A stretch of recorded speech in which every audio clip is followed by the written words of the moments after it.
Agora sim, gravação em curso. Boa noite mais uma vez. Eu sou o professor Felipe Fernandes. Na nossa aula inaugural da discursiva de geografia para o vestibular 2026. Sim, né? Ingressamos em 2026. E por ser a primeira aula, a gente precisa primeiro também dar uma organizada no modelo de prova. É a maneira como a gente vai trabalhar aqui até o final do curso, para que todo mundo que está participando tenha uma ótima nota. Existe sim, Caio, existe uma playlist de aulas anteriores, depois a gente faz contato com a coordenação para ver a melhor maneira de você ter acesso. Mas eu já antecipo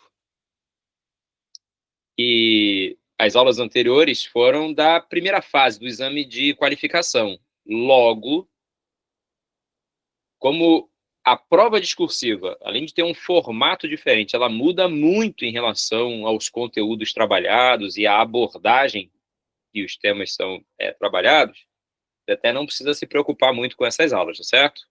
Todo mundo que está aqui e fez as aulas das objetivas, né, dos exames de qualificação, podem ignorar a nossa estratégia para aquele tipo de prova, porque agora é completamente diferente. A começar pelos conteúdos que a UERJ gosta de cobrar nas provas que são discursivas. Temas que são ligados à geopolítica e à globalização, por exemplo, são temas muito subjetivos, com visões conceituais, às vezes até divergentes, o que coloca em risco o desenvolvimento de uma questão discursiva, porque ela pode ter múltiplas interpretações. Então, para a prova específica, a UERJ costuma trabalhar com temas mais concretos da geografia geral. Assuntos como o espaço urbano, a urbanização, transporte, energia, meio ambiente, questões sociais relacionadas à vida urbana ou à vida rural. Esses são temas sempre muito recorrentes na prova. Análise de gráficos, população é um tema que aparece muito também nessa prova.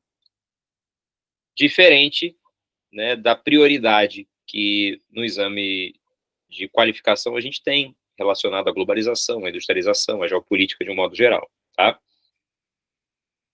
Então, o que a gente vai fazer nessa aula de hoje? Primeiro, entender quais são esses temas mais relevantes, aquilo que a gente vai bater muito na tecla para poder aprofundar. E lembrar que a prova de geografia, comentei isso no meu vídeo, é a prova com o maior número de pedidos de revisões que a UERJ tem, e que normalmente não são justificadas, né? As revisões acabam sendo indeferidas, notas às vezes até diminuem quando essa revisão ela é solicitada, né? O que acaba virando um novo problema.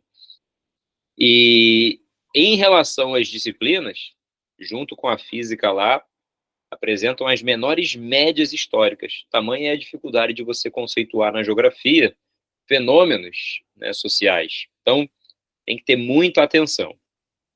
Para quem já teve a experiência de fazer prova discursiva da UERJ, seja por treinamento ou em aulas mesmo, né, em anos anteriores, deve ter percebido que a prova da UERJ, na verdade, ela não é formada por 10 questões. Muitas vezes essa prova ela é formada por 20 questões, porque em cada uma delas existem duas perguntas sendo feitas. E é onde, na imensa maioria das vezes, o aluno se confunde, porque ele acaba pensando só em uma das perguntas e não responde a outra, ou vice-versa. Ou, dependendo do comando de questão, em que ele pede características, complementos ou contradições, você não respeita o comando de questão. Ou quando ele pede uma, duas ou mais características e você não coloca o número suficiente que foi solicitado. Tudo isso a gente vai treinar, né, na aula, para a gente perceber esse formato de prova, trabalhando, e somente na aula de hoje, né, com uma prova inteira, que foi bastante inusitada, diga-se de passagem, que foi a prova do ano passado, a prova de 2025. Então, sem estender mais essa primeira entrada, incômodo algum, Caio. Agora o nosso grupo aqui é para trabalhar junto mesmo. Então, para a gente poder começar logo o nosso trabalho e entender, esmiuçar como é que vai ser feito o nosso desenvolvimento, todos os outros materiais serão compilados de temas importantes, junto com questões que costumam cair com uma certa frequência, para a gente entender a linguagem. E mais, perceber que o gabarito comentado e o gabarito estendido são coisas diferentes, né? O comentado é aquele que a UERJ divulga. O estendido é que a correção costuma considerar, para além das possibilidades já apresentadas, que às vezes surge, né, no período da correção, novas possibilidades que não foram previamente pensadas. É mais raro, mas né, também acontece. O que a gente tem que entender é que o que eles colocam como gabarito comentado não é como você deveria escrever. São os tópicos que não podem deixar de serem abordados, ou das opções possíveis, os tópicos que não podem deixar de ser abordados. Mas você precisa construir a tua resposta em um texto, como se fosse uma mini redação, né? Um texto cursivo, em que você desenvolve as duas partes da questão, como a gente vai ver aqui, para uma resposta completa. Então, para treinar isso bem, como é que vai ser a nossa dinâmica, né? Eu não sei como é que vai ficar o nosso encontro, né? Se semanal ou quinzenal, né? Vai depender muito do desenvolver aí do projeto. Mas, independente do modelo, sempre que nós terminarmos uma aula, no dia seguinte ou 2 dias depois, eu vou colocar o material que a gente vai usar na aula seguinte, para que vocês tentem responder sem consultar nada, tentem responder como se fosse um mini simulado, as questões que a gente vai trabalhar e aprofundar. E quem quiser, eu vou fazer isso por minha conta, vocês vão poder me mandar essas questões feitas por vocês até 72 horas antes da aula. Tá? Até 72 horas antes da aula. E para dar tempo de eu corrigir com atenção para quem me mandar e, consequentemente, fazer a devolutiva dessas correções antes da aula, para a gente poder trabalhar com as dúvidas, com os erros e, obviamente, aprofundar tirando dúvida de vocês, tá certo? Essa é uma forma mais eficiente da gente aproveitar o nosso tempo e aprofundar a discussão das questões, onde vocês já vão poder identificar as dificuldades que vocês têm ou quais foram as dúvidas que vocês tiveram ao longo do processo, tá certo? Perfeito. Maxine, eu vou no grupo lá, que a gente vai estreitar laço, né, e contato, depois eu coloco. Sempre que eu colocar o material, eu vou falar assim, olha, quem quiser a correção por escrito deve me enviar até o dia tal. Aí vocês não ficam presos. Mas vai ser o equivalente ali a 72 horas, para que a gente tenha tempo de analisar com cuidado e dar essa devolutiva para vocês, certo? Bom, deixa eu ver se tem alguém tem mais alguma pergunta. A parte importante, eu acredito que eu tenha falado tudo. Falei.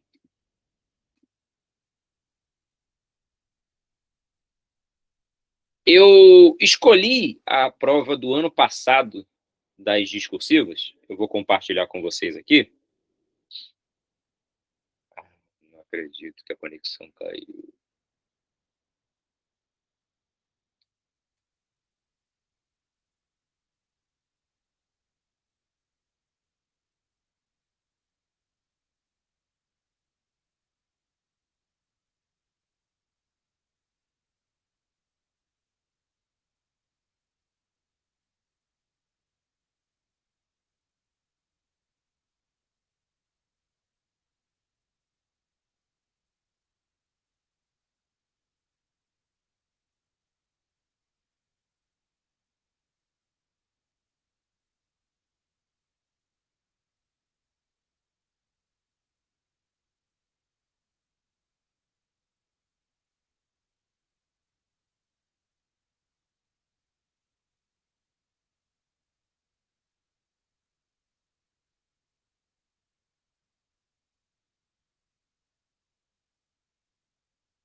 O professor caiu, já deve estar voltando.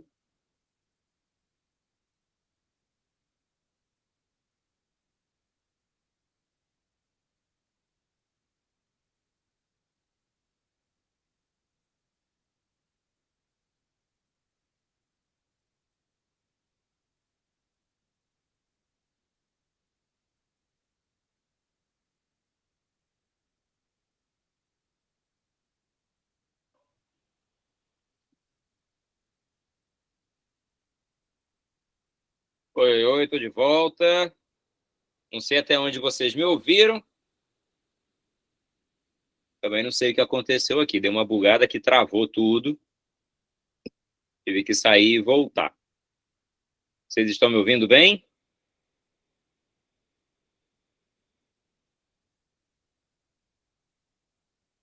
Maravilha. Bom, estou compartilhando aqui o material, não sei até onde vocês ouviram. É o material da aula de hoje. Eu escolhi a prova do ano passado para a gente trabalhar em cima dela, não só pelos conteúdos, mas por uma organização um tanto quanto inusitada dos conteúdos que foram cobrados. Afinal, foi uma prova que trabalhou muito com a interpretação e conceitos gerais da geografia, e uma prova que, em comparação aos anos anteriores, estava até relativamente mais fácil. Já estão vendo aí minha imagem?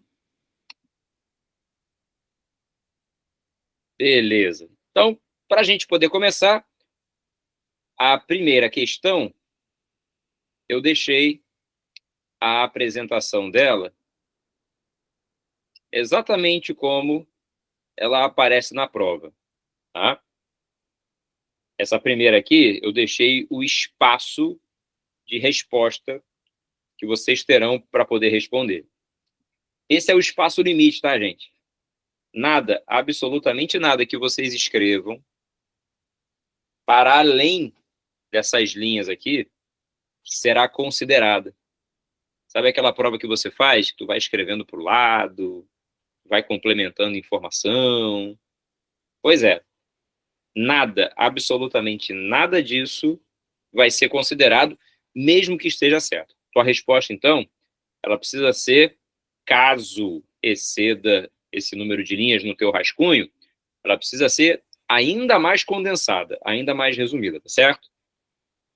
E a UERJ, diferente de outras provas, ela segue um padrão do número de linhas. Então não fiquem assustados. Dependendo da pergunta, pode ser que a resposta ocupe só 2, 3 linhas no máximo. Outras, né, ocupem até o final. Você não é obrigado a preencher todas, tá? Porque tem prova que define o número de linhas. Questão tal são 3 linhas, questão 5 são 5 linhas, 6 linhas e assim vai. Não é o que acontece aqui, tá certo? Então, nessa primeira questão, eu deixei o espaço só para a gente poder entender. Nas demais, eu não coloquei o espaço, não. Está aqui o assunto só para a gente trabalhar. Esse é o formato da questão. Eu vou aumentar aqui um pouquinho a imagem para facilitar a leitura. E por uma curiosidade, a primeira questão do vestibular trabalhou com um assunto referente a Maricá. Falava do vermelhinho, né? O transporte coletivo gratuito que é oferecido pela cidade e que já há algum tempo, né, vem sendo também copiado em outros municípios como um projeto que leva a cidadania à população, né, garante o direito de vir uma mobilidade, principalmente para aqueles que, né, acabam tendo mais dificuldade em razão da condição econômica. A questão fala assim, ó: milhares de pessoas são beneficiadas diariamente com o transporte público gratuito na cidade de Maricá, localizada na região metropolitana do Rio. Em média, são 120 ônibus, chamados popularmente de vermelhinhos, administrados pela Empresa Pública de Transportes, a EPT, e garantido para moradores e visitantes. O programa financiado com recursos municipais é referência em mobilidade urbana e foi implantado pela Prefeitura em 2014, mas só chegou a todo o município em 21. Desde então, o EPT é a única empresa que realiza o transporte coletivo de passageiros nas linhas da cidade, efetivamente público, né? Porque é gratuito. pelo menos para a população.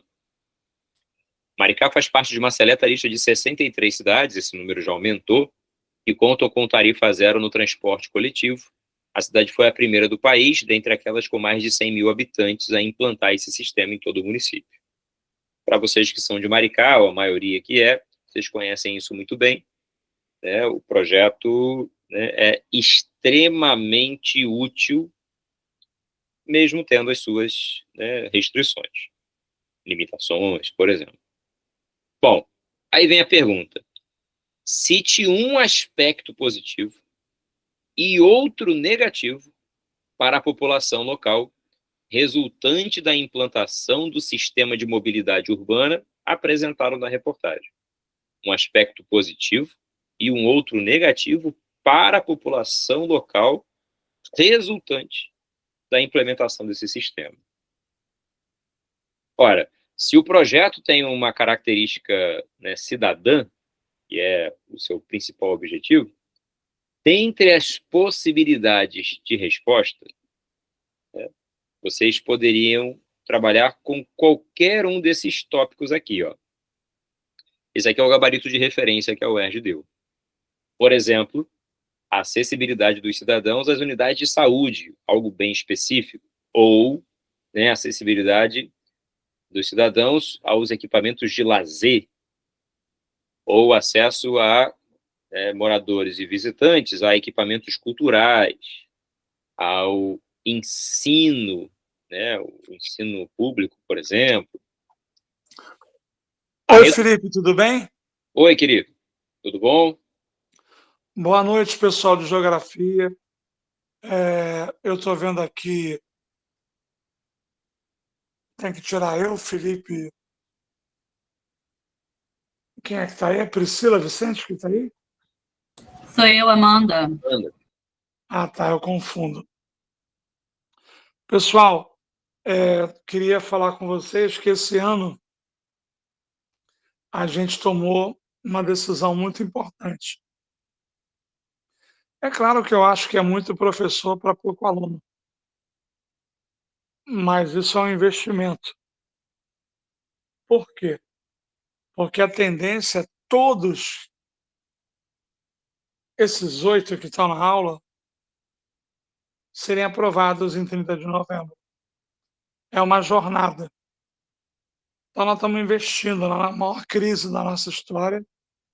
A gente está investindo nessas áreas. Inglês foi punido, não teve a primeira aula porque desprezaram a aula. Mas vocês foram espertos. Por quê? Porque nós precisamos montar um grupo e quinzenalmente ter aula de geografia para que todos aqui sejam aprovados. Provavelmente a maioria tem história, né? Quem é de geografia e tem história aí? Fala comigo.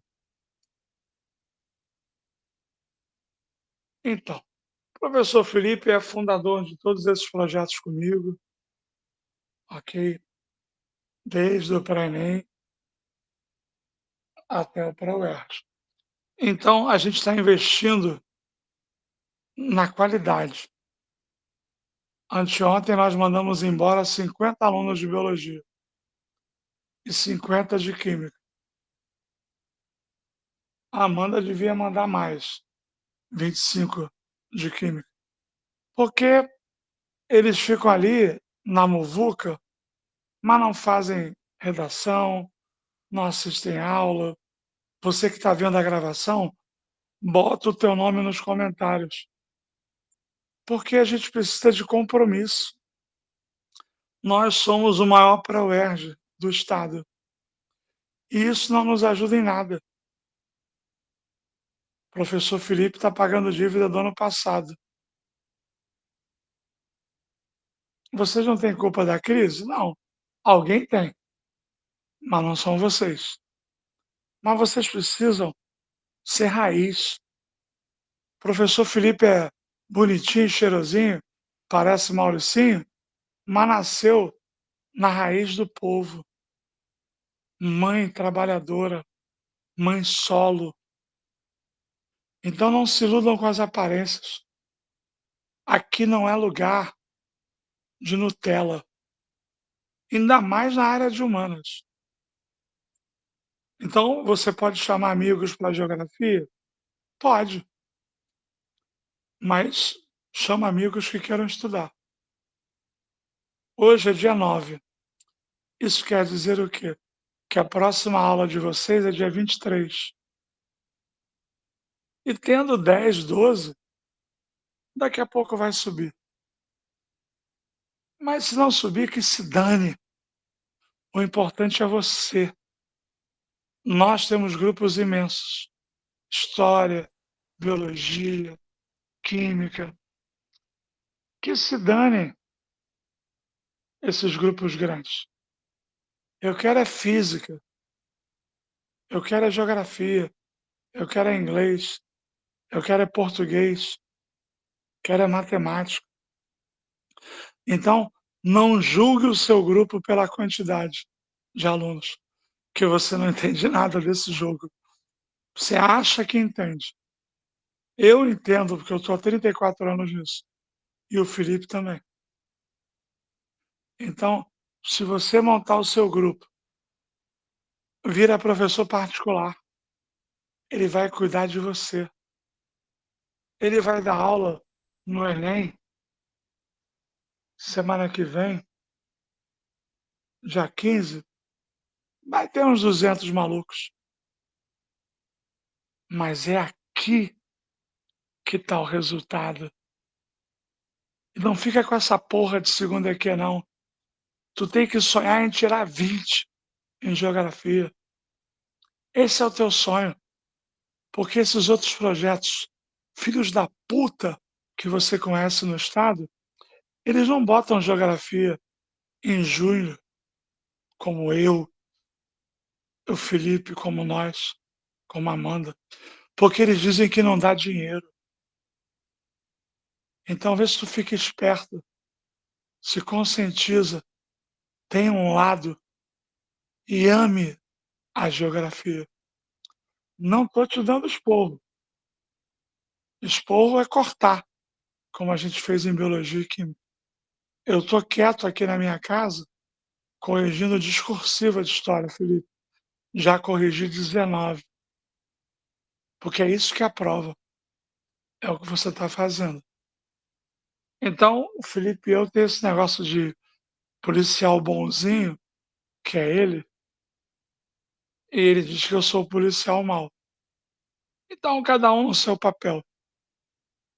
Esse pessoal que está no grupo tem que assistir a aula gravada. Porque teve uma caganeira, está no hospital, tem outro curso, está trabalhando, faltou aula, eu entendo. Mas nada vai salvar sua vida comigo, nem Amanda, nem Felipe, se você não assistir a aula gravada. E principalmente se você nos envergonhar, que é não fazer redação. Aqui você está muito próximo do inferno. Sou eu. O céu é o Felipe. E a Tami, eu acho que não tem nada com o céu, por mais que vocês gostem dela. Então eu tô falando para te chocar mesmo, para te assustar. Se tu desanimar, eu vou te virar do avesso. Vou te buscar em casa, no meio da noite. Porque se você mantiver essa pegada, você vai ser aprovado. E Amanda, eu quero o nome de todo mundo na gravação e na aula ao vivo. Porque o que nos derrota somos nós mesmos. Então estou te dando um professor maravilhoso. Eu sei que eu sou bonito e gostoso. E sei que você me ama e me quer. É o Felipe cantando para você. Mas valorize o professor.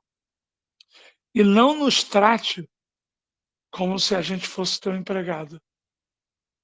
Um aluno ajudando o outro. E o que o professor pedir, sorrindo, faça chorando. Senão você vai se encontrar comigo. Ah, mas na aula de história o senhor foi muito legal. Mas aqui eu não estou como professor de história. Aqui eu estou como coordenador geral. Então estou de olho em você. E botei a Amanda justamente para que o mal seja feito para que o bem prevaleça. E tenho dito, fale o que você quiser no chat enquanto você quiser. Não é porque é de graça que isso aqui é bagunça. Nós temos uma história. E eu quero todos de geografia aprovados. Sempre tem um que tem a caganeira no dia. Acontece. Mas vá cagado fazer a prova. Se cague na sala e faça a prova. Porque a tua vida inteira. Eu vou aprovar muito. A questão é se você vai aproveitar. Desculpa, Felipe, mas nós já tivemos problema em biologia, em química, e aí sobra para todo mundo, né? É a vida. Um beijo, meu Felipe. Você também, querido amigo. Ótimas palavras. Tem um exemplo aí do cagado, né? Mas serve para qualquer outra coisa. Mas já aconteceu, o cara comeu feijoada antes do Enem, cagou nas calças. Contei essa história. É, acontece mesmo, acontece mesmo. Vai lá. Felizmente, o pessoal de humanas geralmente é mais consciente e entende a importância do valor que isso aqui tem, apesar de não ter preço, né? O valor que isso aqui tem. A gente oferece ensino de qualidade que o pessoal cobra muito caro para poder ter por aí. Então, aproveitem. Chegou o momento de vocês. Vamos lá, hein? Continuando aqui o nosso assunto da questão número 1. E aí, só retomando, né? A questão falava do vermelhinho, de Maricá, era a primeira questão da prova, pedia um aspecto positivo e um negativo. Já vou te dar uma informação. Não inventa na prova. Ele pediu uma característica, coloca uma. Pediu duas, coloque duas. Não adianta você escrever 10, mesmo que você saiba, que isso não vai fazer diferença. Tecnicamente, o corretor pode até considerar que você não entendeu. Ele pediu duas e você colocou 10. Além disso, o risco de errar é sempre muito maior, né? Então, retomando aqui, se você olhar os aspectos positivos, não tem conceito de geografia nenhum, né? É o entendimento da noção de cidadania e a vida útil do transporte acessível e de graça para a população. No caso dos aspectos negativos, também é fácil essa interpretação, mas é curiosa as possibilidades que ele dá aqui em relação à interpretação, tá? Por exemplo, ele fala da oposição de setores privados ligados ao sistema de transporte, né? Como mercado, setores assim são explorados por grandes empresas. Não tê-las nas mãos dos empresários privados, né, acaba gerando ali, né, uma certa resistência, uma oposição, uma campanha contrária, né? Às vezes isso pode chegar até a situações criminosas, né? Sim, né, interceptações, algum tipo de, de venda de ideia, né, de transformar o serviço tão importante e gratuito em algo que tenha menos valor para a sociedade. Custo elevado de manutenção, o que gera um custo para o cofre público. Possível oposição de grupos que operam ilegalmente, né, linhas informais, né, vans, mototáxis. Muitas vezes existem grupos criminosos integrados, né, a esses serviços. E também a questão do aumento da poluição atmosférica, já que, por ser um transporte gratuito, o seu uso, né, se torna mais cotidiano e mais frequente. Então, a tendência é que a poluição seja maior. Então, nesse caso dessa discussão aqui, todas essas possibilidades seriam bem-vindas. Como é que você responderia, né? Um texto considerando o aspecto positivo, né, do serviço, um desses. Considerando aspectos negativos, um desses aqui apresentados. Uma coisa que vale a pena para complementar, só a título de informação, é que, mesmo nos municípios em que o serviço é prestado por empresas que ganham licitações e prestam esse serviço de maneira terceirizada, parte desses custos já é do município, seja da infraestrutura ou do subsídio do pagamento de passagens, para que elas não sejam tão mais caras do que já são.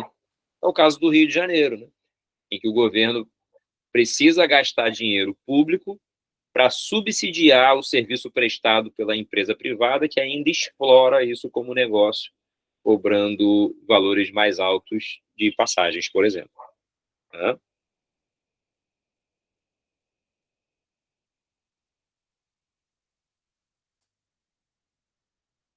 Ó, vocês podem me interromper a hora que vocês quiserem, podem colocar no chat, e como aqui somos um grupo seleto, não somos poucos, tá?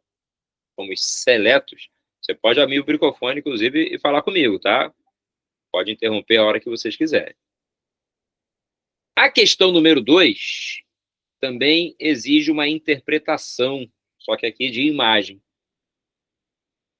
Inundações em Porto Alegre, né, e no seu entorno, obviamente, falando daquelas enchentes que provocaram a tragédia em 2024 na região, inúmeros fatores contribuíram, né, para essas enchentes.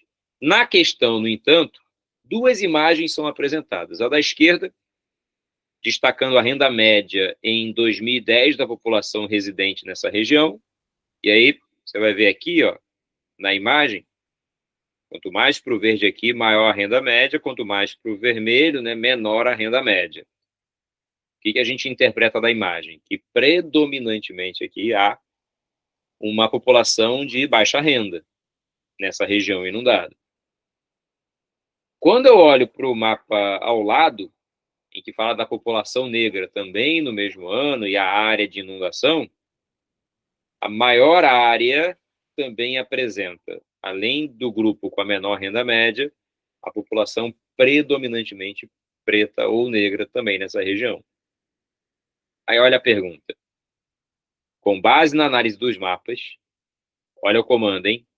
Identifique duas características do perfil da população mais atingida pelo fenômeno. Isso seria a letra A.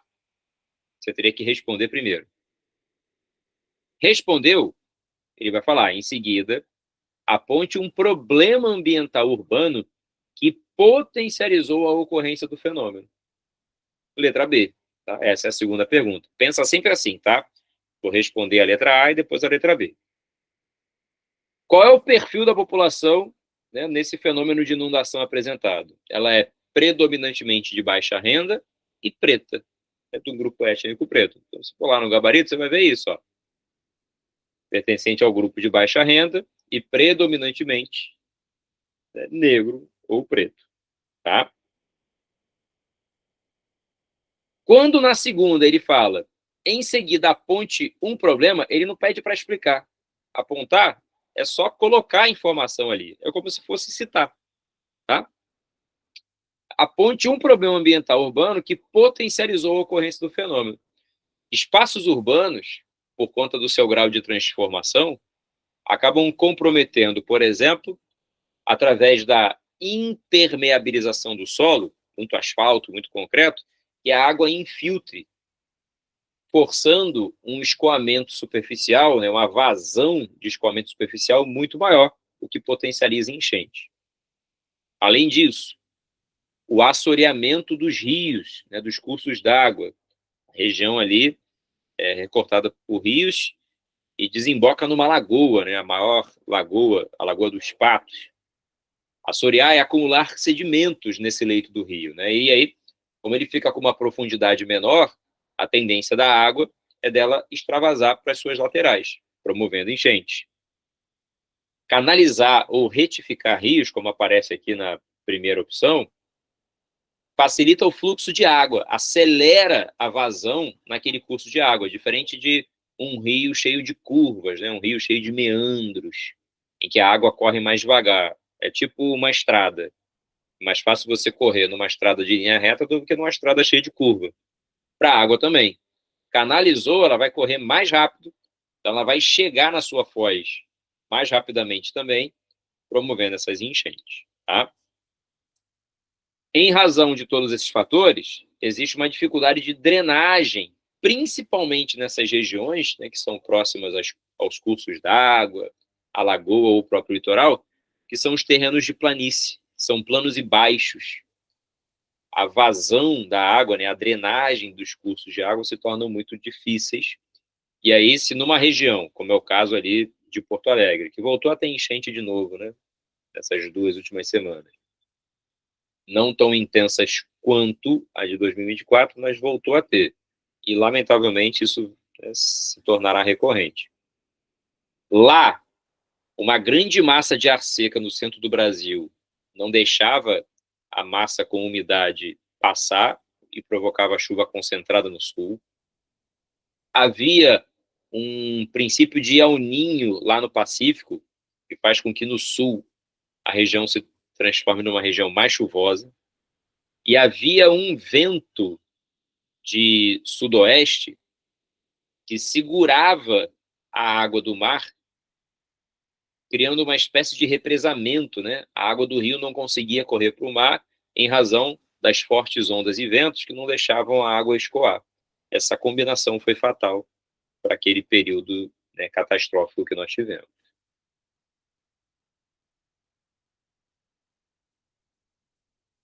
Exatamente, tá? Porque no mapa ele destaca essas 2 características, Maxime. Quer ver, ó?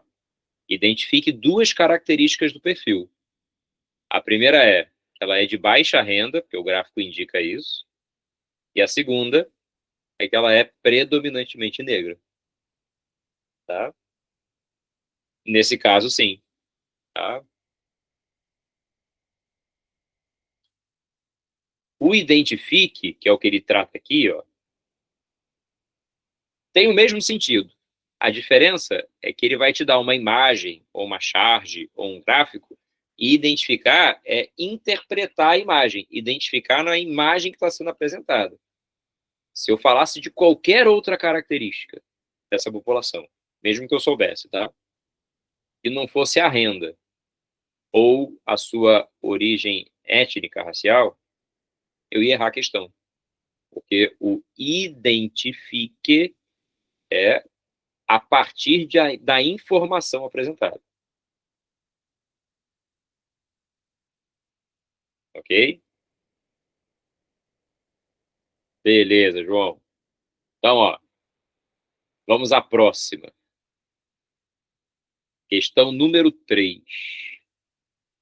Regionalizações do continente americano. Primeiro a gente precisa lembrar, aqui já tem conceito, né? É o conceito de região. Região nada mais é do que uma porção do espaço geográfico que eu defino a partir de um critério pré-estabelecido, seja ele qual for, econômico, físico, histórico, não importa. E aí, essa região, a partir desse critério estabelecido, dentro apresentará características semelhantes e, em relação às outras regiões, características diferentes. Então, no caso aqui da América, por exemplo, essa aqui, primeira, em que eu tenho América do Norte, América Central e América do Sul, essa regionalização aqui é uma regionalização física, natural, cartográfica. Agora, já aquela que indica América Latina, América Inglesa, ou anglo-saxônica, né, que é comum de aparecer, a América Espanhola, essas já levam em consideração aspectos históricos, culturais, né, dos grupos que predominantemente colonizaram esse lugar. Existem outras formas de regionalização, mas essas são as mais comuns. Aí a pergunta é, com base no conceito de região, É possível reconhecer que há maneiras diferentes de regionalizar o espaço. Explique por que há diferentes maneiras de regionalizar o espaço. Olha que agora o comando é, ó, explique, hein? Repito sim, Maxine. Ó, para você entender. A explicação que ele pede é que é possível regionalizar de muitas maneiras diferentes o espaço por causa de múltiplos critérios que podem ser usados como parâmetros para executar recortes espaciais. Isso explica a questão. O que é a região?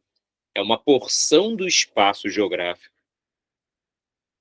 definida a partir de um critério pré-estabelecido. E aí, esse critério, ele vai diferenciar as regiões para definir que dentro da região as características serão comuns e fora dela elas serão diferentes. Vou pegar aqui o exemplo que se a gente tivesse em aula eu daria, né? Vou separar a sala de aula no meio e o critério que eu vou usar é a separação entre meninos e meninas. Menino fica do lado esquerdo, menina do lado direito. Não importa se você tem uma identidade diferenciada. Para essa regionalização, que é sempre muito generalista, eu vou considerar sexo, masculino e feminino.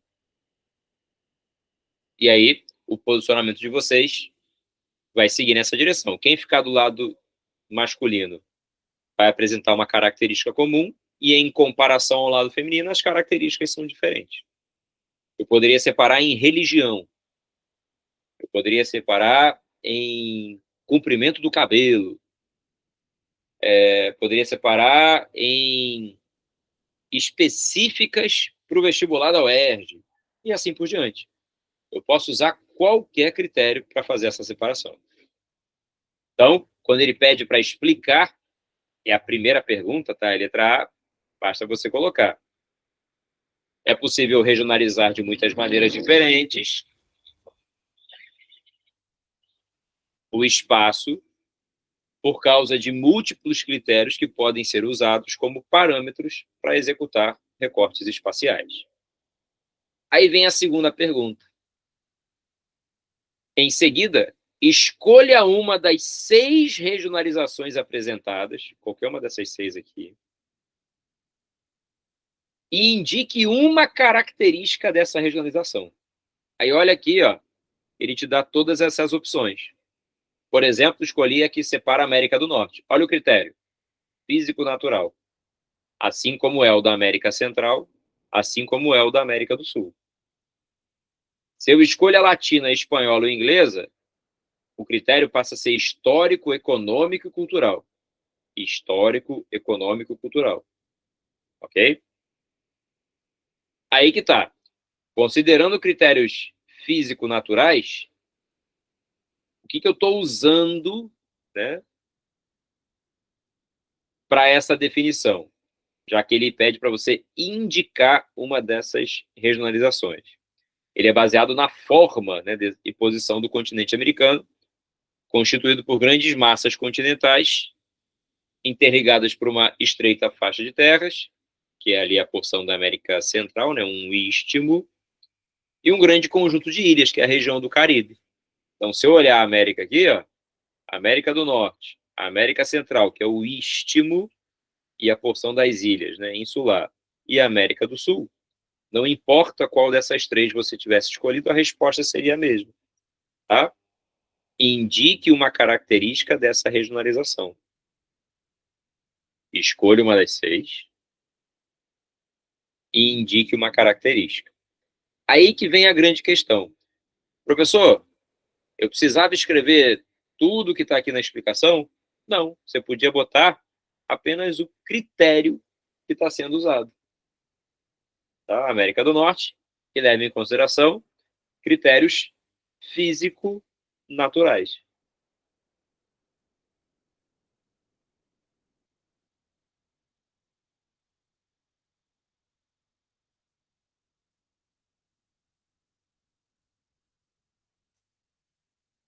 Pois é, Caio. Nesse caso, embora seja um traço, né, a característica linguística, né, ela aparece aqui, e esse é um ponto importante, essa incorporação está muito associada a um passado colonial, a imposição de poder da metrópole, estabelecendo nessas regiões uma influência cultural, seja ela religiosa, linguística, né, comportamental. Então, é uma resposta um pouco mais complexa, porque você precisa destacar o critério que está sendo apresentado. E nesse caso aqui só existem dois, tá? O físico-natural ou o histórico-econômico-cultural. Tudo bem? Show de bola. Questão 4. Interessante, hein? Políticos da extrema-direita devem ter 130 das 720 vagas no Parlamento Europeu.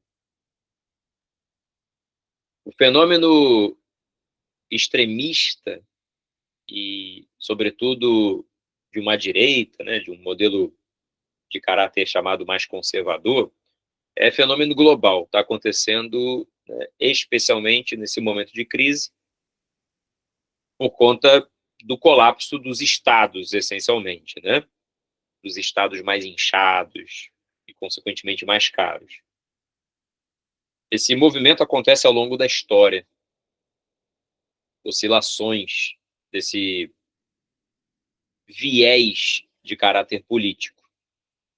E, lamentavelmente, a gente passa, né, por essa condição mais extrema num cenário de facilidade de acesso à informação, de utilização de redes sociais. E aí, a questão destaca os países em que essa condição da extrema-direita ganha força, e aí você vai ver na questão que países como Itália e Alemanha, que têm um passado perigoso e recente, né, envolvendo o fascismo, o nazismo, voltam a ter políticos enviesados com esse tipo de identidade política, né? Radicais, nacionalistas, que são xenofóbicos, né? Adotam posturas discriminatórias e preconceituosas contra o estrangeiro. Tá? Esse fenômeno está acontecendo. E aí você vê aqui, ó,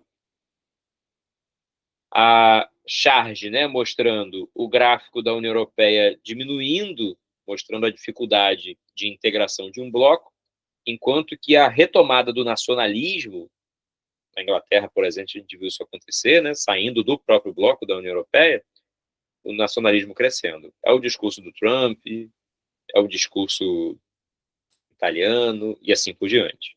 Aí a pergunta é a seguinte, ó, vou aumentar um pouquinho aqui. No século XXI, o crescimento do segmento político europeu abordado na reportagem vem causando dificuldades ao processo de integração continental, conforme ironizado na charge. Essa soberania compartilhada e voluntária que um bloco representava está sendo colocada de lado e cada país está defendendo o seu próprio interesse, né? E ali aumentando esse processo de isolamento e de valorização das suas identidades nacionais. Aí a pergunta é: indique 2 fatores sociais europeus que explicam o crescimento desse segmento. Por que eles crescem tanto? Aí vem a grande questão. Por que eles crescem? Por conta do fortalecimento do nacionalismo. Tá? Radical, extremista, mas, né, do nacionalismo. Dentre as razões que levam a esse nacionalismo está a preocupação com a quantidade de imigrantes, o que é uma grande falácia, né? Tirando algumas regiões muito específicas em que os refugiados, imigrantes refugiados, uma categoria específica, eles acabam de fato representando o problema. Em boa parte dos países, os imigrantes são força de trabalho, são explorados, mas representam um segmento mais rejeitado, historicamente. Apreensão com gastos públicos, referentes a esses refugiados, especialmente, né, porque o refugiado, diferente do migrante convencional, ele não tem um perfil específico, né? Geralmente é quem está fugindo. Não se preparou, não planejou, às vezes não tem qualificação, tem faixa etária para isso. Pensa no refugiado da Ucrânia, por exemplo, que pôde sair. Não saíram homens, por exemplo, eles tiveram que ficar por causa da guerra. Saíram idosos, saíram crianças, saíram mulheres.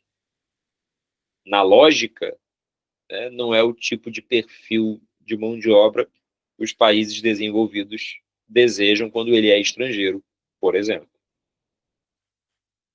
Aí ele fala, né, do problema do fim do bem-estar social, a queda do padrão de vida, as taxas elevadas de desemprego, a queda do padrão de consumo, né? Tudo isso, né, acaba acirrando, inclusive, a disputa entre estrangeiros e locais, reforçando essa identidade nacionalista por conta da disputa dos postos de trabalho.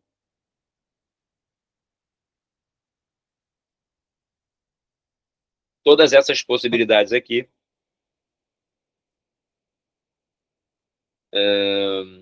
Beatriz, não, porque você tem que ser mais específica. O que? Por exemplo, o desemprego que agrava a crise econômica. Aí sim.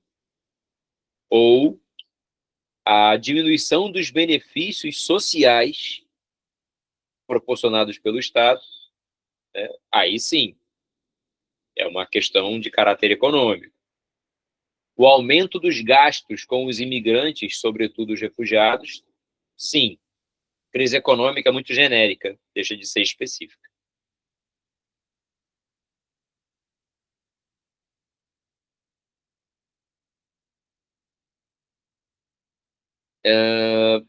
Boa pergunta, Grazi. Perderia parte da questão, tá? Perderia parte da questão. Questões discursivas permitem uma brecha de interpretação. Você perderia só parte da questão.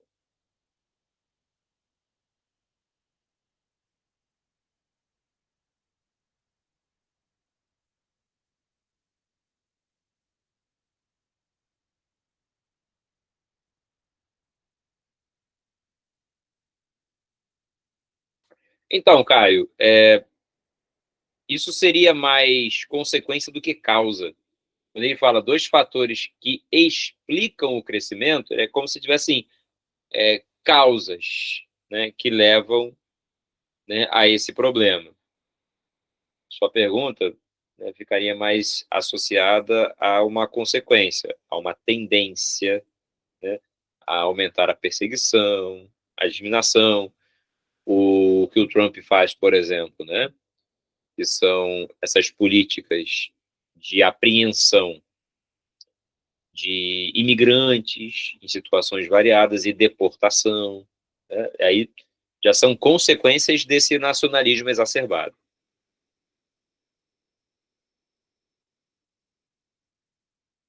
Pois é, na discursiva, embora a pergunta até pareça que ela é mais abstrata, as respostas serão sempre objetivas. Vou dar o exemplo das questões anteriores que a gente acabou de fazer. Olha aqui, ó. Curso d'água, mata ciliar, solo urbano. Lá na primeira, acesso à saúde, acesso ao lazer, né, acesso, né, ao interior do município, acesso à unidade escolar. Tem que ser mais específico, tá? Principalmente com a ponte, CIT, tem que ser algo dentro. O problema é econômico, mas o quê? Desemprego. Desemprego é um problema econômico. Redução, né, ou achatamento dos salários. Isso é um problema econômico. Inflação, problema econômico. Ou seja, tudo é problema econômico, mas ele quer sempre algo específico, tá? Você vai ver isso aqui se repetindo nas questões. Por exemplo, nessa questão 5. A gente sabe que os países passam por um processo de transição demográfica. A população vai cada vez ficando menor na sua base em razão da redução das taxas de fecundidade e natalidade. e vai ficando cada vez maior no seu corpo e no seu topo em razão da redução da mortalidade e do aumento da expectativa de vida.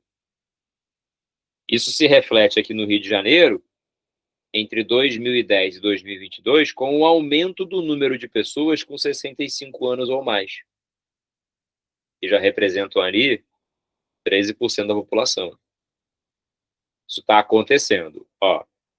Para cada 100 crianças de até 14 anos, há 73 pessoas acima dos 65. Redução da natalidade e aumento da expectativa de vida. Aí a pergunta é, a partir da reportagem, cite 2 políticas públicas necessárias para a adequação à mudança do perfil populacional do Estado. Qual é a mudança que eu estou vendo aqui? O envelhecimento da população. Tá? A população está ficando envelhecida. Quais são as políticas públicas que precisam existir para se adequar a esse aumento do número de idosos? Aí você vai ver lá, dentre as políticas, e todas são medidas políticas, readequação nacional dos sistemas previdenciários. E que isso aqui são reformas previdenciárias, reformas no sistema de aposentadorias. Poderia escrever de outras formas, tá? Alterações no sistema de aposentadorias ou no sistema previdenciário. Por exemplo, Maxine, seria uma resposta precisa, tá? Garantia de proteção social, especialmente no combate ao etarismo, né, que é um problema sério. Vocês, por exemplo, vão viver em um país em que a população será majoritariamente idosa. Não pensar no mercado de trabalho, na acessibilidade e na sobrevivência desses idosos gerará um futuro perigoso. Promover espaços educativos com foco, né, na formação profissional e cultural, que a gente fala de envelhecimento, mas esquece que esse envelhecimento ele não sai da juventude para a velhice automaticamente, né? A fase adulta também acontece. E esse grupo precisa estar bem formado, qualificado, com mercado de trabalho estabelecido para que ele possa pagar imposto e sustentar o sistema previdenciário, por exemplo. Políticas prioritárias de vacinação ou de saúde para a população idosa, a prática de atividade física para a população idosa, aquelas pracinhas coloridas que a gente vê, por exemplo, né, projetos de longevidade, gratuidade para transporte, né, adaptação e acessibilidade para o sistema de transporte, a lista é enorme, né? Subsídios e ingressos, né, para produção cultural. Existe hoje no turismo, por exemplo, um grande mercado ligado aos idosos. E a gente que tem uma condição financeira estabelecida, né, às vezes por uma aposentadoria saudável, e tempo livre para poder viajar, por exemplo, na baixa temporada. Aí tu ouve falar lá, o Cruzeiro do Roberto Carlos, né? Tá muito de velhinho, vai lá passear. Vai gente jovem também, mas predominantemente é um pessoal mais velho. O Cruzeiro vai acontecer sempre em épocas assim, que não são de altíssima temporada, porque você passa a atender um público que tem disponibilidade. Isso cria um negócio interessante, né? Sistemas de adaptação de moradia, de idiomas, né? Enfim, há uma quantidade considerável de possibilidades. O que vocês destacaram aqui, né? Aumentar os investimentos na área de saúde, sobretudo na geriatria e nos setores voltados a doenças com maior incidência em idosos, né? Hipertensão, diabetes, entre outros. Exatamente, Beatriz, infraestrutura pública, mas o que especificamente? A adaptação de espaços públicos para atividade física de idosos. Aí caberia, tá? Tem que ser específico. Maxine, sua resposta é bem concisa e bem objetiva. Só lembra que na hora de colocar a questão, faz aquela contextualizada, igual a gente aprendeu lá com a tia Maria no ensino fundamental. João tinha 2 maçãs, comeu uma, com quantos ele ficou? Bota só uma, ela fala, não, tem que escrever. João ficou apenas com uma maçã. Tá? Mesma coisa você faz aqui. Dentre as políticas públicas necessárias para adequação ao envelhecimento da população, destacam-se a reforma na Previdência e o investimento em saúde geriátrica. Ponto final. Resposta completa.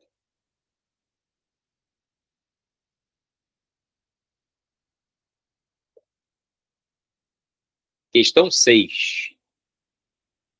Boxeadora camaronesa conquista em Paris primeira medalha da equipe de refugiados na história.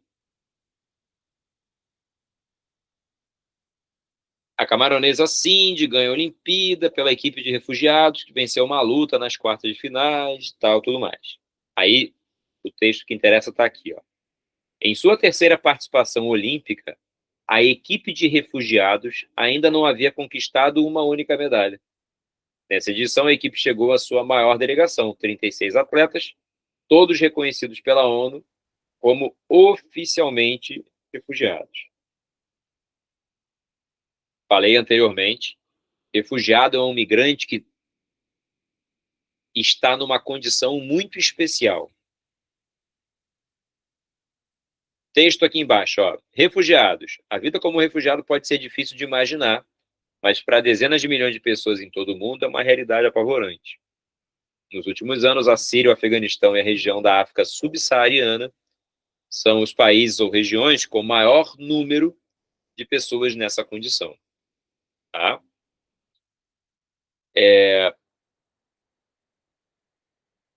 A Olimpíada virou um palco, né, de movimento político, obviamente, e de visibilidade para a questão que envolve a população que hoje vive fora das suas regiões ou dos seus países, devido ao risco iminente que sofrem por guerras, perseguições políticas, religiosas, dentre outros fatores. Um refugiado, segundo o acordo da ONU, ele se caracteriza exatamente por ser um indivíduo vulnerável que foge de alguma região em que ele sofre algum risco, né, de vida, em razão dessas catástrofes, que podem ser inclusive ambientais. Já existem hoje os chamados refugiados climáticos, por exemplo. Pessoas que precisam abandonar as regiões onde vivem em razão de problemas, né, de mudanças climáticas. É o caso de Tuvalu, que está submergindo, né, em razão da elevação do nível do mar, por exemplo. A população está sendo obrigada a sair e não tem como voltar. Ok? Então, quando ele pergunta aqui, ó, descreva o critério para que uma pessoa seja considerada refugiada, tá? Ela precisa obrigatoriamente ser uma pessoa forçada a migrar, né, que vai sofrer com a diáspora. Tá? E é essa a definição, ó. Está fora do seu país ou região de origem, devido a comprovados riscos, né, de perseguição e de vida, e sem a proteção do poder público em relação a tais temores. Né? Se eu não fujo de uma região que está sendo bombardeada, eu corro o risco de morrer, não tem como o Estado me proteger.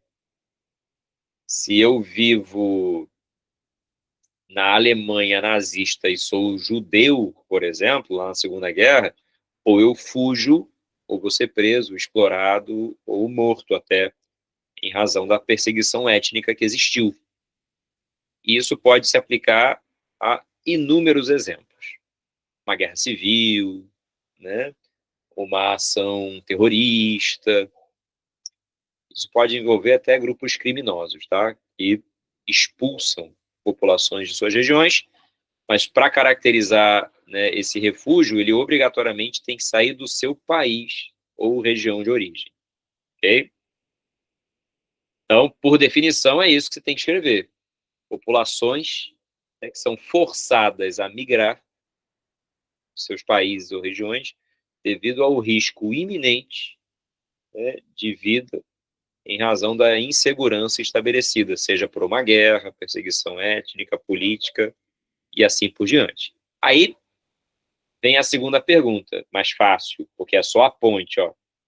Aponte ainda 2 eventos que geram a formação de refugiados. Aí você pode falar guerras, né, que eles chamam de conflitos armados, guerras, tragédias humanitárias, perseguições de grupos religiosos, perseguições a minorias, perseguições a grupos étnicos raciais, perseguição por orientação ou identidade de gênero,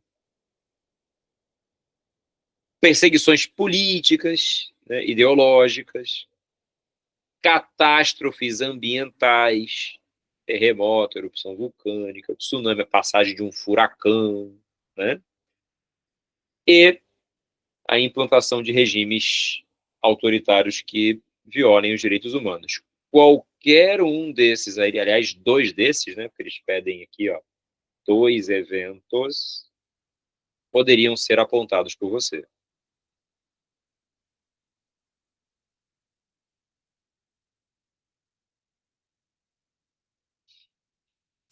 Não, Lohane, o exilado, ele é, de certo modo, expulso pelo país.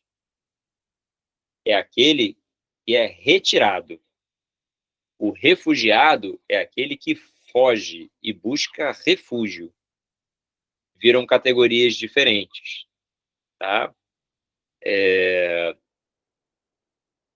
Esse exílio, ele também pode ser solicitado por alguém que foge.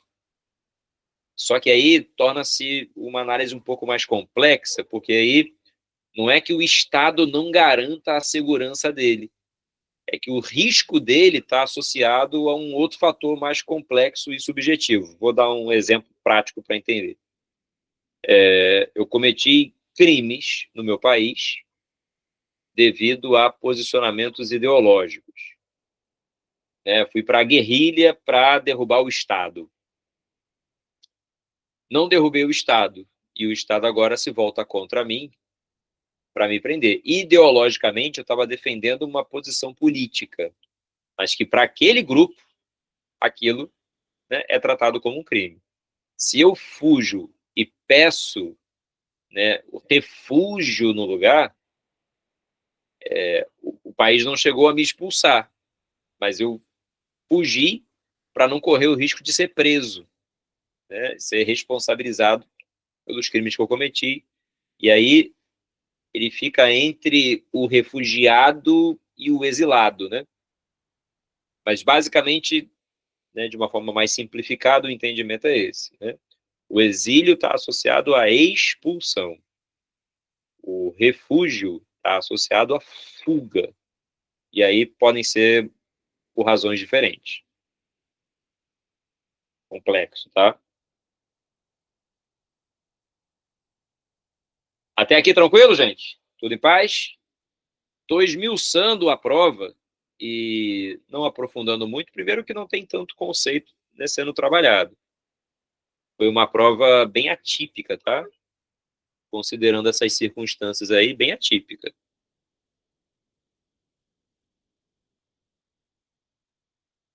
Questão 7. Manifestantes disparam pistolas d'água contra visitantes em Barcelona. Milhares de pessoas saíram às ruas da Espanha na mais recente manifestação contra o turismo em massa no país. Em Barcelona, manifestantes borrifam água nos visitantes como parte dessa ação.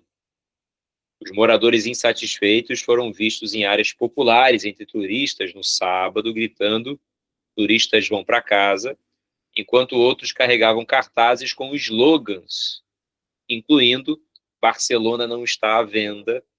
Segundo dados oficiais, quase 26 milhões de turistas visitam a região de Barcelona em 2023.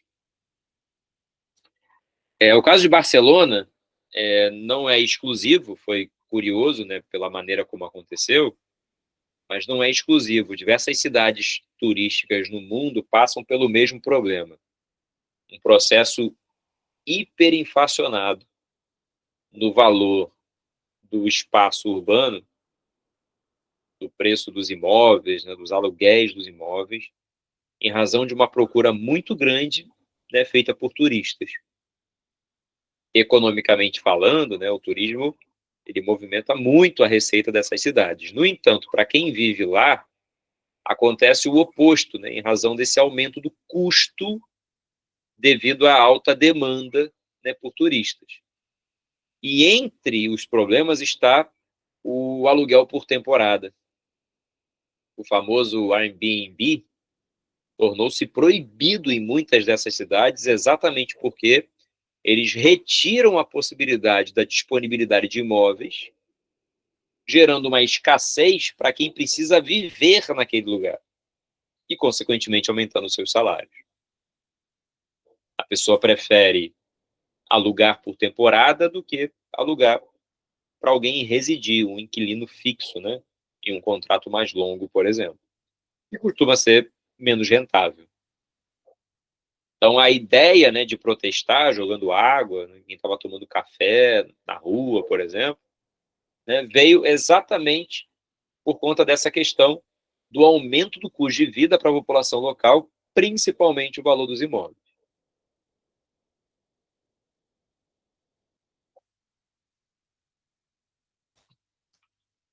Maxine, no gabarito estendido, vou até botar aqui, ó, cite e explique. Olha que o comando mudou, hein? Citar e explicar 2 possíveis efeitos negativos dessas atividades turísticas em uma cidade ou região. Ou seja, quais são os efeitos negativos do turismo numa cidade como Barcelona? Explique. É uma forma de traduzir essa pergunta, né? Aí ele fala lá, ó, 2 dos efeitos do turismo são a elevação do custo de vida local, diminuindo o poder de compra da população local. Né? Tudo fica mais caro, consequentemente, os salários, né, compram menos. É um processo inflacionário dos preços dos aluguéis, por exemplo. Da comida, do transporte. Agora, o que eles consideraram também? O desrespeito às diferenças culturais entre visitantes e moradores, levando a conflitos sociais. É um ponto que foi considerado, inclusive, como resposta, mas não está entre os mais relevantes. Muito embora o turista, né, ele, fatalmente, ele, em algum momento, pela falta de conhecimento ou de educação mesmo, acaba desrespeitando a cultura local. E isso é algo que fere, principalmente, regiões que acabam tendo um comportamento mais conservador. Perda da autenticidade cultural, essas cidades se transformam em cidades cosmopolitas, né? Elas precisam atender um público muito maior, mais abrangente, então é preciso adequar o padrão de consumo aos consumidores de lugares, né, tão diversificados, descaracterizando, né, essas mesmas regiões pela presença numerosa de visitantes e, na contrapartida, diminuindo a presença dos moradores locais. Né? O turismo fica caro e quem vive ali mesmo não frequenta. Vou dar um exemplo aqui do Rio de Janeiro. Né? A gente tem lá o Cristo Redentor, né? Tem lá o Bondinho do Pão de Açúcar. E quem mora na cidade mesmo vai pouco. Né? E, além de caro, é muito acessível para a gente. Acaba se transformando num espaço mais para o turista do que para o morador. Não é raro pessoas que vivem no Rio por um longo período e que nunca nem foram. Né? Isso também é comum.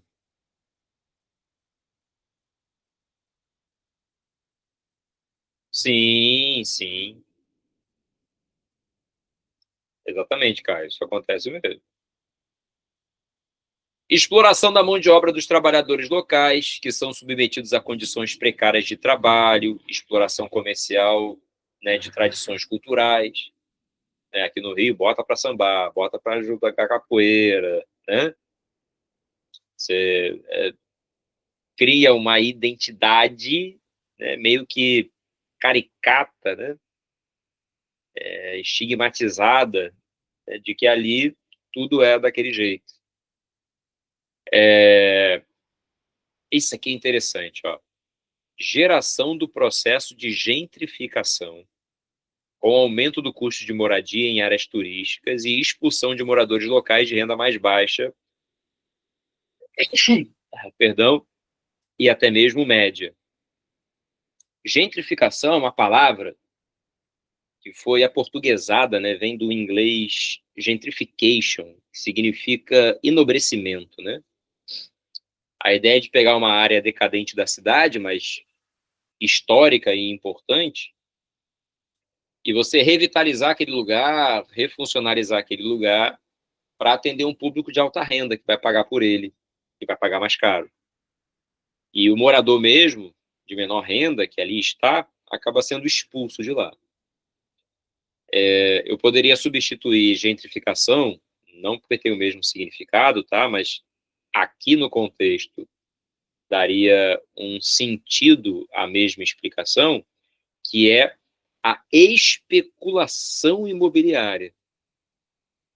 É uma forte valorização do espaço, em razão do grande interesse dos turistas em ocupá-lo. Tá? O Vidigal é um bom exemplo. Tá?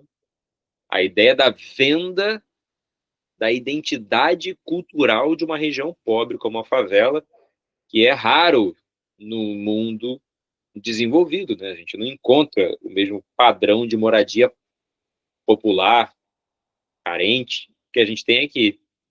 E aí você cria lá um hostel, né? Cria uma pousada no meio da comunidade, vendendo ali uma identidade, ou um restaurante lá no topo da Rocinha, né? Que se caracteriza por vender uma imagem, né? Uma identidade. Tudo isso encarece, né, a vida local. Claro que tem seus lados positivos, né? Econômicos, por exemplo. Mas a questão só está perguntando dos negativos. Então, não interessa para a gente. Sim, João, o centro do Rio, a região portuária, né, o projeto Porto Maravilha, por exemplo, né, se caracteriza exatamente como um espaço de gentrificação, decadente, abandonado por muito tempo, sofreu uma revitalização, uma refuncionalização, e continua passando, tá? É uma segunda fase do projeto agora que, se ficar pronto, né, será ali uma grande nova revolução para a cidade. Cuidado, tá? Gentrificação só se aplica para lugares que já tiveram a sua importância e se tornaram decadentes, tá? Espaços novos planejados para a expansão da cidade não são gentrificados, tá certo?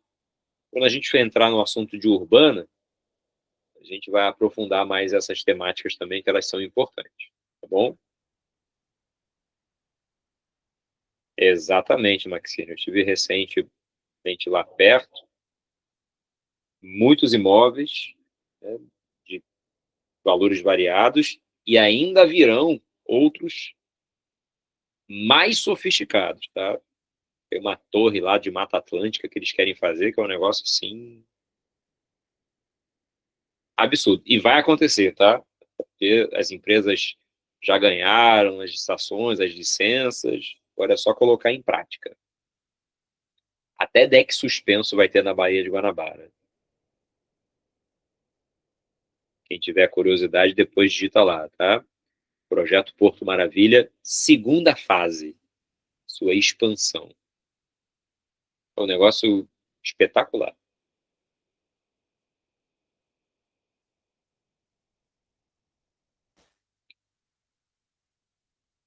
Questão 8. Área plantada e quantidade de agrotóxicos comercializados no Brasil. Reparem aqui, ó, que a barrinha, que é a área cultivada, ela até aumentou um pouco, mas não foi tão significativa entre 2010 e 2020. Só que a questão não está perguntando sobre o gráfico todo. A UERJ faz muito isso, tá? Coloca um gráfico, uma tabela com muitas informações, mas perde só de uma parte. E nesse caso aqui, por exemplo, a parte que está sendo destacada, né, é essa aqui, ó, de 2018.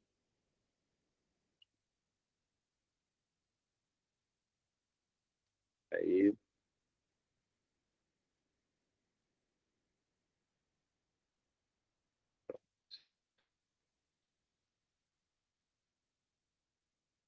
tá aqui.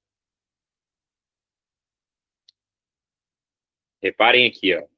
Ele quer saber de 2018 até 2020, ou seja, é daqui para cá. Ele não quer saber de mais nenhum outro lugar, tá certo? É só desse pedacinho aqui, ó, do gráfico.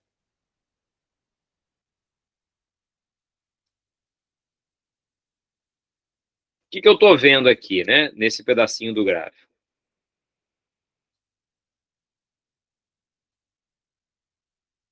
Que entre 2018 e 2020, a área cultivada mudou muito pouco.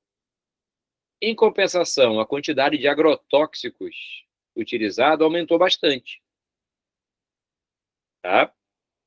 Pelo menos em comparação, aumentou mais, que é a linha vermelha, do que a área cultivada.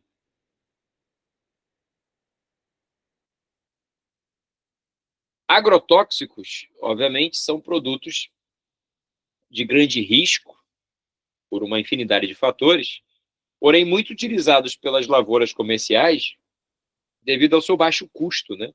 Para controlar praga, por exemplo.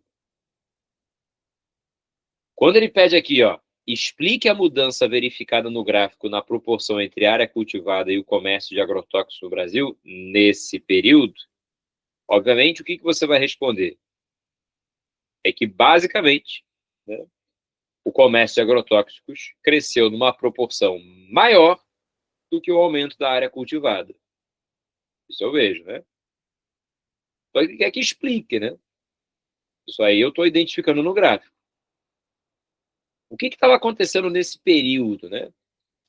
Basicamente, houve uma flexibilização nas leis para o uso desse tipo de substância na atividade de cultivo, devido à necessidade de baratear custos para tornar um setor, que é muito importante para a nossa economia, hoje dos produtivos o mais importante, né, que é o setor agrícola, ele mais competitivo no cenário internacional.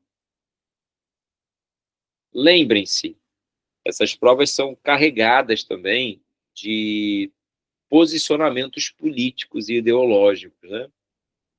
Não se esqueçam que o governo que está, né, se estabelecendo nesse período é um governo, né, mais inclinado por uma visão de direita e que pensava, né, numa forma mais liberal de ação de mercado, com a menor intervenção ou preocupação com características ligadas ao meio ambiente.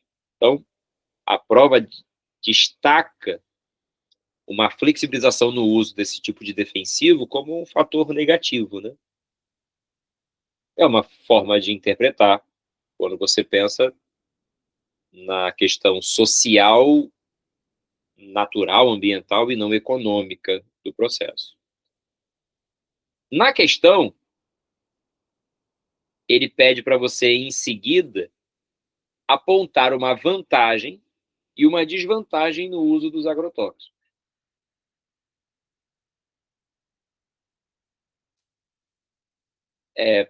Não, Maxine, proporcional não. A gente vai ter um aumento, né, em proporção maior dos agrotóxicos do que de área cultivada. O que isso quer dizer?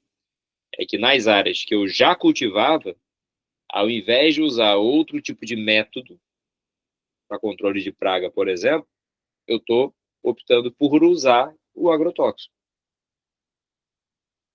Existem outros métodos? Sim, mais complexos, mais caros, alguns menos eficientes, né? o uso de planta transgênica, o manejo de área, o controle através de métodos de equilíbrio ecológico, né, a chamada agricultura ecológica, com o uso de recursos orgânicos para controle, né, de pragas, por exemplo. Mas, considerando as vantagens, aumento de produtividade, né, vou combater praga, por exemplo, são de menor custo, né, do que os produtos orgânicos, então, né, você tem um barateamento do custo de produção e atuam no controle de pragas e doenças que, né, no caso ali, que prejudicam as plantações. Reparem que aqui, ó, eles colocaram entre as vantagens o controle de pragas e doenças que prejudicam as plantações, ou seja, considerando que a praga e a doença que prejudica a plantação é mais grave do que o uso de um agente contaminante. Tá? Então, também era uma opção de resposta. Ele quer quantas? Uma vantagem. Só uma dessas três. Ok? E segundo, uma desvantagem. A contaminação, né, do meio ambiente, solo, cursos d'água, o risco à saúde dos consumidores, né, a presença de agrotóxicos e o desenvolvimento de doenças, a intoxicação de trabalhadores pelo manejo inadequado dessas substâncias, né? O desenvolvimento de doenças em razão do contato ou consumo dessa substância ou dessas substâncias, ou nas áreas utilizadas ou nos produtos que são comercializados e contaminados por ele.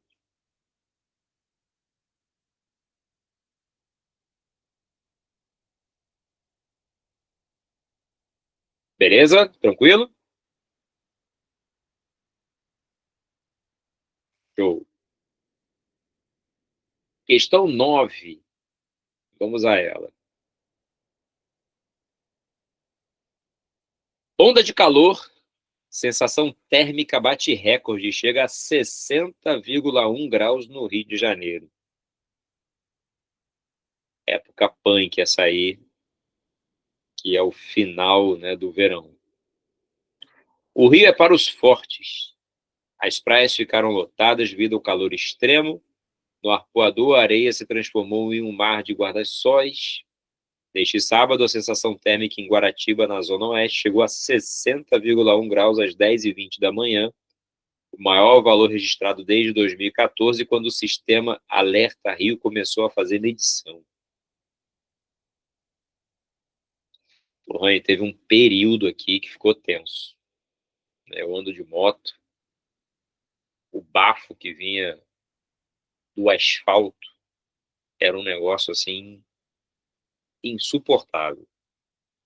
Eu só ficava pensando em quem precisa trabalhar em lugar aberto, né? Eu, graças a Deus, ainda trabalho em lugar que tem ar-condicionado o dia inteiro, é confortável, apenas me desloco, né? E aquilo já era sofrido. Terrível, terrível. E isso está muito associado ao microclima urbano, né? É claro que a gente fala de aquecimento global, né, problemas de caráter planetário que são sensíveis, mas esses fenômenos eles são piores em áreas urbanas, porque o microclima urbano acaba tendo uma interferência maior do espaço antrópico, né, transformado pelo homem.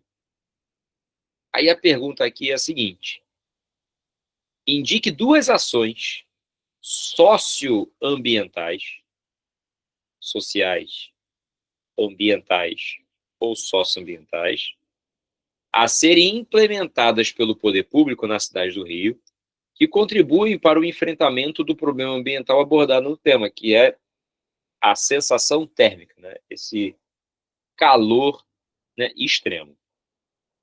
Existe um fenômeno chamado ilha de calor, ele é um impacto ambiental causado por conta da redução das áreas verdes dentro do espaço urbano, da grande emissão de poluentes de fábricas e automóveis, da impermeabilização do solo, né, muito asfalto e muito concreto, que acabam retendo muito dessa energia solar, transformando isso, né, irradiando isso em forma de calor, além dos prédios, né, da verticalização, que dificulta a circulação do ar. Tá? Todos esses problemas levam à ilha de calor, né, um impacto ambiental muito comum, que faz com que a temperatura média nessas áreas centrais sejam muito superiores aos ambientes de subúrbio e nas zonas rurais, por exemplo. Tá? Nesse caso aqui da questão, ele quer saber o que pode ser feito para diminuir essa sensação. E aí, é só lembrar.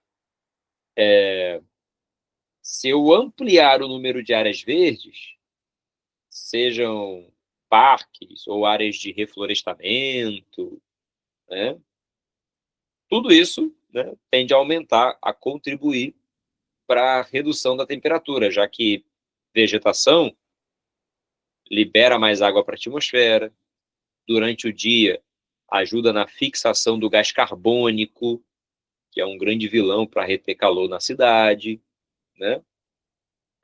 Permite que na área onde a planta está, as temperaturas médias sejam menores exatamente por conta dessa maior umidade.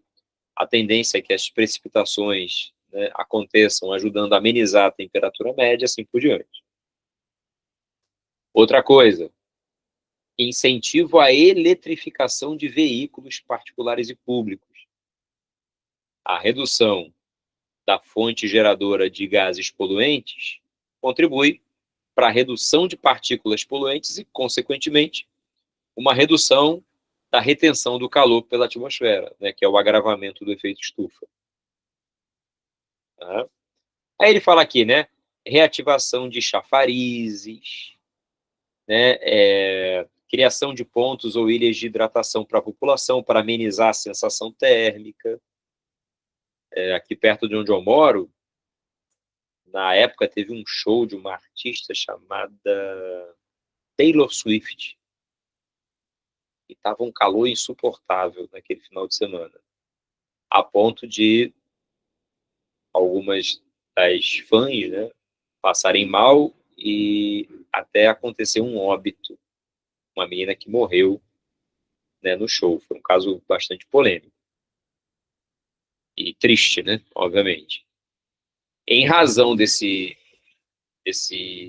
episódio trágico, a prefeitura decretou que a água deveria ser disponibilizada gratuitamente, aí botou caminhão-pipa, distribuição de garrafinha de água, o que ajuda a amenizar a desidratação, né, e o calor, mas não resolve o problema. Tá? Repito sim, Maxine. Política de incentivo de geração de energia com fonte renovável, pelo mesmo fator do veículo elétrico, reduzir a emissão de poluentes, criação de áreas, né, arborizadas para emissão de calor. Ele não fala aqui, mas a construção de telhados verdes, que foi questão de 2 provas anteriores, né, você criar uma área, né, de vegetação sobre os telhados das casas para ter o mesmo efeito da arborização, né? Tudo isso ajuda a amenizar o problema para o cidadão. Ele pedia para você indicar 2 ações. Qualquer uma dessas aqui poderia. Maxine, quais são os fatores que levam à ilha de calor? Primeiro, maior emissão de poluentes atmosféricos na cidade. Fábricas e automóveis são os grandes vilões. Segundo, o desmatamento. Há um número cada vez menor de áreas verdes na cidade, que dificulta a fixação do gás carbônico, a troca de temperatura com a atmosfera pela evapotranspiração dos vegetais e assim por diante. Terceiro, a impermeabilização do solo. Vou colocar no chat aqui, ó. Maior emissão de poluentes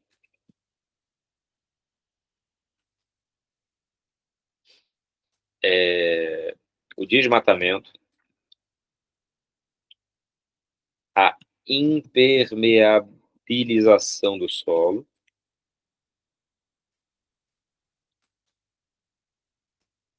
e a verticalização. O ar poluído, né, é mais denso, né, mais pesado, então ele fica mais próximo da superfície. Se eu tiver muito prédio, o prédio dificulta a circulação das massas de ar. Vento, né, encontra uma barreira física. E aí o ar tende a ficar mais poluído, concentrado e absorvendo calor.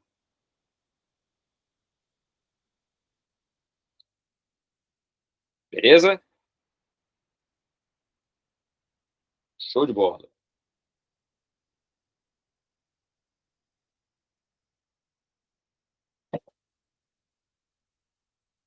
Hoje, existem algumas construções, até por lei, que precisam definir uma área verde preservada na sua estrutura arquitetônica para poder compensar o impacto térmico que aquela construção irá causar. Alguns prédios se adaptam, né, e aí vão criando essas áreas por uma exigência de adaptação. E hoje a arquitetura verde, é o nome que a gente usa, ela já planeja o espaço integrado a esse ambiente que é obrigatório ter. Tem um shopping aqui no Rio, por exemplo, que é o Shopping Metropolitano, que se você olhar, a fachada dele é cheia de plantas. Bonito até, ele parece um xaxim gigante, né? A fachada toda é cheia de plantas. A gente olha aquilo, né, e acha que é só por uma questão estética, mas não é. Aquela área é calculada numa proporção da área construída que obrigatoriamente precisa ter uma área verde para poder compensar, né, o impacto que aquela construção vai causar.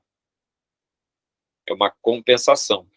Pode acontecer num reflorestamento num outro lugar, mas também adaptado àquele espaço. E questão 10, assunto bem interessante, inclusive. Essa foi uma prova que é o perfil da UERJ pelo padrão de pergunta, mas ela foi bem atípica, porque ela foi muito mais interpretativa do que conceitual, tá? Bem mais interpretativa do que conceitual. E com temas muito ligados à sociologia, né? Eu acredito que esse padrão aí foi uma anomalia na história. As provas anteriores não seguem um padrão assim. Mas, de qualquer modo, né, vale a pena a gente treinar, até porque são assuntos interessantes e importantes para abordar. Pergunta 10. Jogadores da Argentina cantam músicas preconceituosas criadas por torcedores. Jogadores da seleção argentina foram flagrados cantando uma música preconceituosa durante a comemoração pelo título da Copa América. A canção foi criada por torcedores na Copa do Mundo de 2022 e ofende os atletas franceses. O flagrante foi feito por um jogador da Argentina. Ele estava fazendo uma transmissão ao vivo e gravou quando os atletas cantavam a música que mostra diferentes preconceitos. Escutam, corram, a bola jogam pela França, mas são de Angola. Que lindo é, eles vão correr, eles se relacionam com transexuais. A mãe deles é nigeriana, o pai deles é camaronês, mas no documento a nacionalidade é francês. Aqui, né, existem diversos preconceitos sendo abordados e, de certo modo, escondidos na ideia de que ali contém uma ironia, né? No esporte, esse tipo de posicionamento, ele é, de algum modo, muito tolerado, e em alguns países, muitos de colonização espanhola e a própria Espanha, em que há uma tolerância muito grande com esse tipo de prática né, de discriminação, seja ela racista, sexista, né, etarista, entre outras, tá? Nesse caso específico, o texto fala aqui, ó, nomeie um tipo de preconceito presente na canção entoada pelos jogadores argentinos. E Maxine, quando você fala de xenofobia, ela aparece aqui também, tá? E nesse caso, é uma forma preconceituosa e muitas vezes até agressiva, né, violenta, de exclusão social de pessoas que têm uma origem cultural, étnica, religiosa diferente daquela, né, em que estão os que praticam essa forma de preconceito. Isso, infelizmente, é muito comum no mundo desenvolvido. Brasileiros, inclusive, sofrem muito com isso. Nos Estados Unidos, mas especialmente na Europa, em países como a Irlanda, a própria França, entre outros, Portugal. O outro é o preconceito racista, né? Uma hostilidade causada ali essencialmente por uma questão racial, destacando os imigrantes que são africanos, mas que são, né, franceses, porque são descendentes de, mas que nasceram na França, por exemplo. Você vê no time que jogou hoje, né, o PSG, é um time de futebol, mas que tem na sua formação ali diversos jogadores que são franceses. E você vê claramente que a origem racial, étnica deles é de descendentes de imigrantes, né? A contribuição dos imigrantes na Europa, especialmente, né, pós-Segunda Guerra Mundial, é gigantesca, de origem africana e asiática, sobretudo do Oriente Médio. Mas o preconceito ele existe.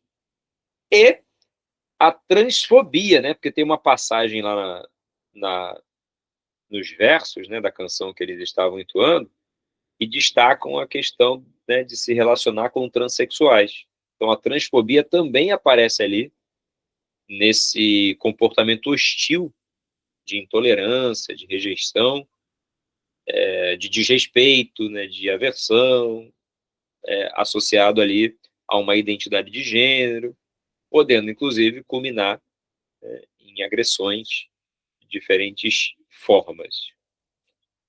O Brasil é um país extremamente transfóbico, né?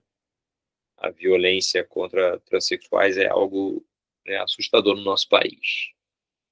Está entre os piores do mundo. Então, nesse caso aqui, tomei um tipo de preconceito, né, presente na canção entoada, e em seguida explique em que consiste tal preconceito. Então você tinha que colocar, nomeie um tipo, xenofobia, racismo ou transfobia, e depois explicar em que consiste. A xenofobia, que nada mais é do que a exclusão social, né, de pessoas por sua origem, normalmente diferente de quem, né, executa os atos xenofóbicos, podendo ser realizada através de comportamentos diretos, o que inclui atitudes e crenças sobre essas pessoas. É a forma de preconceito, de aversão a qualquer tipo de manifestação de ordem cultural, social, étnica, né, de grupos diferentes daqueles grupos locais dominantes, tá? E buscam enaltecer uma pseudo-superioridade. Isso vai se aplicar tanto ao racismo quanto também à transfobia.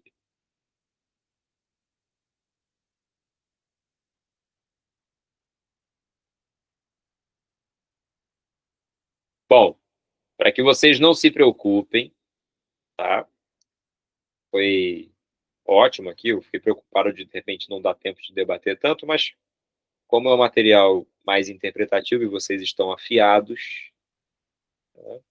Gostei bastante das perguntas, a gente consegue encerrar por aqui. Eu vou colocar esse material lá na nossa sala, tá no nosso grupo, para que vocês possam olhar com calma, e eu vou dar uma sugestão. Até eu disponibilizar o próximo material, vocês podem tentar, sem olhar o padrão de resposta, só com o que vocês lembraram da aula, vocês podem tentar escreverem a resposta. Esse treinamento é muito importante, tá? Como é que eu escreveria essa resposta que eu entendi? Eu entendi. Como é que eu traduzo isso, né, para o papel? Como é que eu transcrevo a minha ideia para o papel? Isso é muito difícil na prova discursiva. Gostaria que vocês tentassem. Quem quiser, inclusive, pode até me mandar. Pode ser uma fotografia ou uma imagem escaneada. Eu gostaria que vocês escrevessem à mão, tá? Porque eu quero ver também a letra de vocês. Se digitar não tem problema, eu vou corrigir do mesmo jeito, mas eu queria ver a letra de vocês, porque isso também é um problema na correção, tá? Também é um problema quando as letras não são legíveis, tá? Pode escrever e me mandar, que eu vou corrigir e vou mandar o material que a gente vai ter daqui a 2 semanas de nossa aula, né? Maxine, cai sim geofísica, principalmente meio ambiente, impactos ambientais, destino do lixo, cai bastante. Na específica, o modelo de prova é bastante diferente, vocês vão ver. Tá bem? No mais, vou ficando por aqui, desejando a vocês uma ótima noite. Espero que vocês tenham gostado, eu adorei, tá? Foi ótimo. Vamos aproveitar o nosso tempo bem assim, produtivo. E para a próxima aula, eu já vou trazer mais questões, tá? Como eu vi que cabe, vocês estão bem, eu vou trazer um número maior de questões para a gente desenvolver, tá bem? O que a gente não fizer na sala fica como trabalho de casa, como trabalho extra, tá bom? Fique com Deus, uma ótima noite para vocês e até a próxima, viu? Beijos, tchau, tchau. Tchau, tchau.